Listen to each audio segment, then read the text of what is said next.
Rodtang vs Takeru recently took place at 172 over the weekend, and what was a highly anticipated kickboxing bout that was built up for over a year was ended in just 80 seconds, with Rodtang knocking out Takeru in the first round. This is insane. So I'm going to break down how Rodtang ran through Takeru.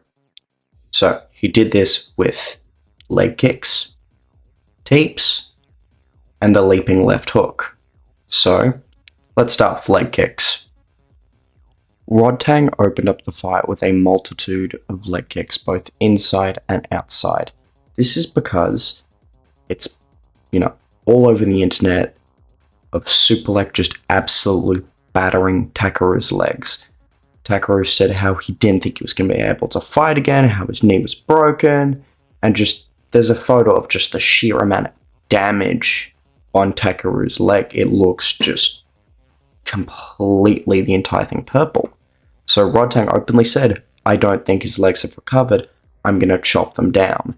And that's what he opened the fight doing, just hammering inside, outside leg kicks, finding more success with the inside, as Takeru's stance is a lot wider. It allows the inside leg kick to land a lot easier, but just opening the fight with that tactic, just getting a gauge of the distance, and just obviously getting points on the scorecards and doing damage.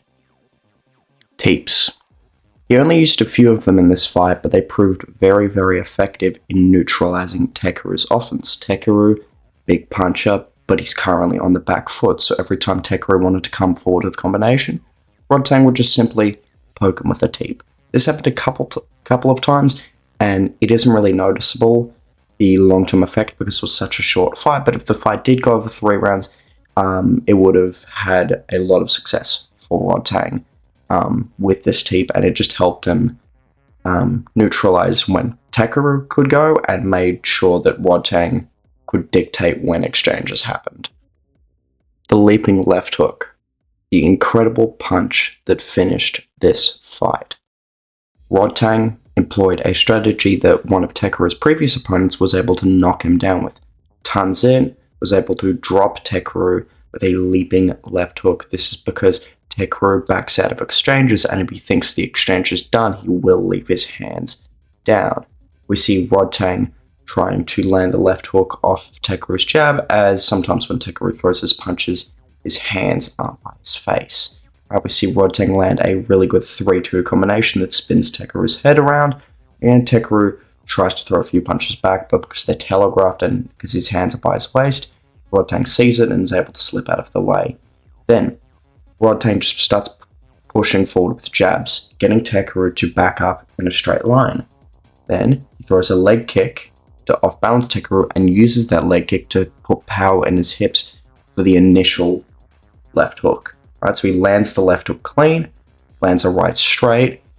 Takeru backs up for a second, thinks he's out of the exchange, goes for a jab. Rodtang jumps in with the left hook, knocking down Takeru, and Takeru is unable to answer the count. And this is just such an incredible sequence. If we take a look at this again, it is just insane. Rodtang isn't typically known as someone who has one-punch knockout power, at least in one championship. He's very much more of a volume and a pressure kind of fighter. He cooks people over time. And that's in MMA gloves. This was in kickboxing gloves. So for him to generate that much power and knock out Takeru is just insanely impressive. When I predicted this fight, I thought Rodtang was going to win clearly, but I thought it was going to be somewhat competitive. I did not expect Rodtang to make absolute easy work of Takeru. And, Rodtang proved me wrong. I and a few other people, Liam Harrison notably, were pretty critical of Rodtang in his last few fights. He missed weight against Dennis Purick in a kickboxing match, and that was a fairly close fight that really shouldn't have been that close. He then lost his belt on the scales to Jacob Smith. He won that fight dominantly, but he did miss weight and lose his title. And his performances were just looking less dominant. Again, like before the Dennis Purick fight, he lost to Superlek, and it was just really... he'd kind of under-delivered in his last few performances.